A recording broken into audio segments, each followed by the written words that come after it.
And we're back. Okay, you know, it is a business, so we got to do business type things sometimes. So business. Okay, so now we're gonna move on to our reds.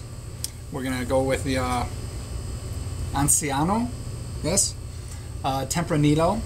So this is oak matured, 5 years. So we're looking at Tempranillo, Reserva. So now Reserva means that it's had at least 2 years in bottles? It depends on the region. Okay. Fair. So of course it's Spain, and every region has a different. Has a different one. Oh yeah. Because I was thinking of it under the Ohio. This is the bananas. Okay.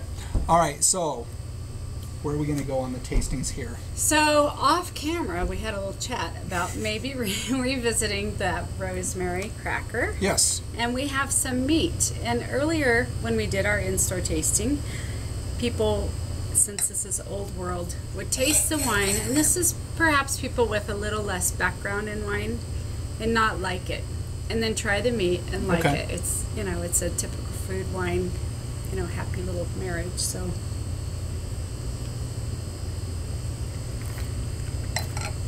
that wine is so nice. This is nice because it does have 5 years bottle age and in oak, and it's 2006, I believe. 2006. So it's so smooth and drinkable. It's very smooth, very drinkable. I mean, this one by itself is a good wine. This one could be on the porch. This one could be sitting on the couch. With the caveat that while it does have some red fruit up front, it still is not just a big fruit bomb. No, not at all. It's got other side characteristics that are more leather and little oak and things beyond just fruit that people who are not used to drinking a lot of wine might not be aware of, or might think it needs food. Yes. So if you like old world wine, you don't need food. Yeah. Go for it. Yep. Okay, so now should we start with the chip? Sure. Okay. Which one are we going? Yeah, the rosemary. Okay, so rosemary. The other one I think will be too salty. So this rosemary chip has a lot of rosemary in it. It's tasty, but it can throw Chardonnay off, as it did. So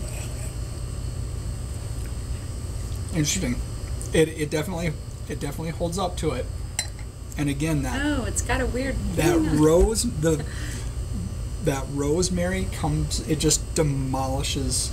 It comes through way heavy at the end. Yeah. I am shocked. I thought. And maybe it has. These are made in Colorado. And maybe it has rosemary and maybe some rosemary oil that gives that extra little punch of rosemary, because it's quite strong. Yeah, it is. Yeah. Yeah, and the finish is taken over by that rosemary. No, the chips are great. But perhaps it needs a bigger wine than this. It may need a bigger wine. We may have to taste this one with the next wine as well. We might need a Cote de Rhone. Let's open something else. No, you will never get me to disagree with that option. Really, so one more bottle. You know what this would be great with?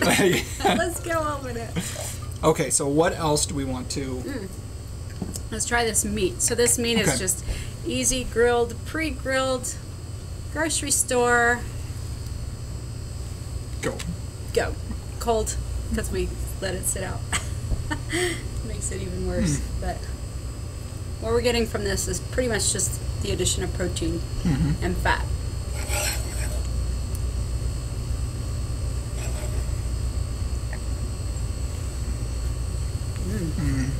It makes the nose better. I haven't even tried a sip, but it makes the nose bigger. Yeah, it sounds weird, huh? But it does. It expands the mid palate. Yes. And it richens the whole thing up. Just the addition of protein and fat. Beautiful. And you know, it's not like we're talking about an expensive cut of meat or anything like that. No, it's like skirt steak or something. Something braised in a package. Yeah, and it man, it just everything comes alive a little bit more with it. You get some notes out of the wine that you weren't getting there, and it just combines with that meat, and it really just makes both better. And that's what you want out of a food and wine pairing, is you want both pieces to taste better, and that's what happens here. and this is, you know, those little bags of meat. It's not sliced deli meat, which Right. is too salty. Sliced Yes. deli meat wreaks havoc on most wines because it's too salty. This is just It's the I don't grill. know. It's the grilled steak that's Grilled- pre-cut for you. And, in the little cheese section of the Yeah. grocery store. Yep. Yep. Yeah. Now, do we want to take this one We for have chocolate? to go to chocolate because I think that it'll be an interesting reaction. Okay, so we've got a 70% and a 90% chocolate, right? And I'm guessing this is the 70%? 70's lighter. Yes, Yep, that's okay. it. So,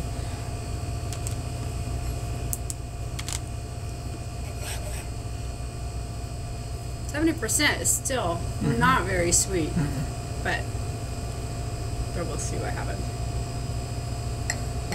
It makes the nose smell more chemically to me.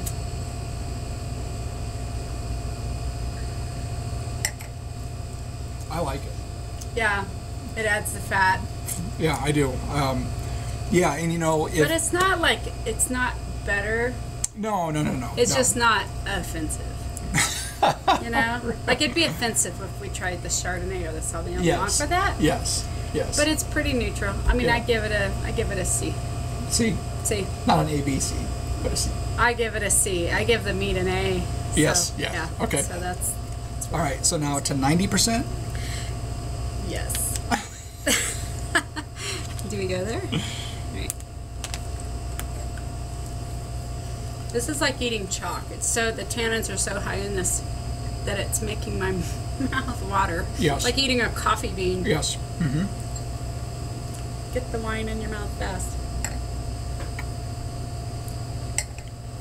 It's too much That for does that wine. not work at all. The wine is completely overpowered. It's overpowered. It disappears. I You give really it don't an get- F. Yeah, you don't get any of the flavors out of it. And Fail. it just doesn't work. Doesn't work. Okay, so now we're going to go with the Paringa. Paringa. So this is from This 2010. Yeah. Yes, Cabernet Sauvignon, and this is going to be Australia. Yes. South Australia. It's South from Australia. Riverland. Okay. I have chocolate all over my fingers at this point.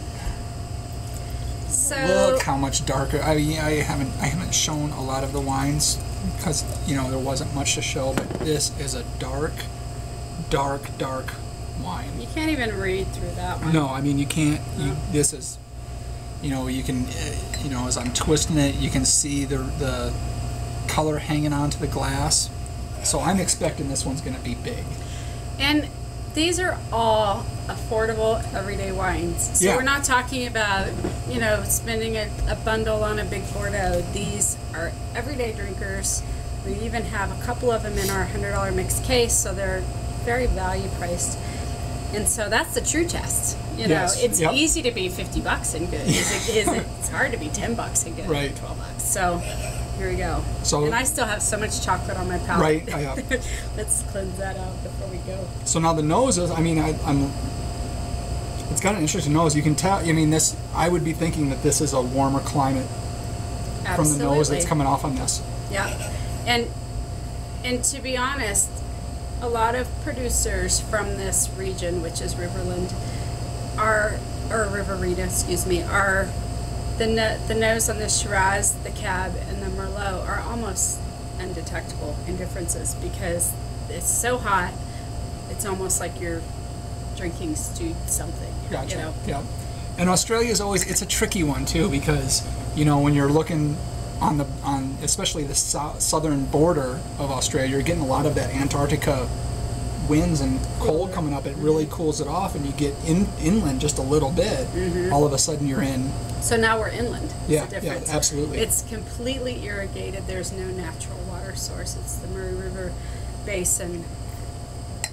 All the water is brought in or is irrigated. Everything irrigated. But I do on this wine, unlike other producers, I do get a Cabernet quality. It's Yes. not.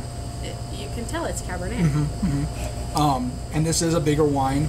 This is a lot bigger than the Tempranillo we were having. You might cleanse your palate from chocolate with just a little piece of meat because it definitely helped. Okay. My chocolate was very dark. It was like bitter chocolate almost. So You're gonna have to hold on. And we'll be right back.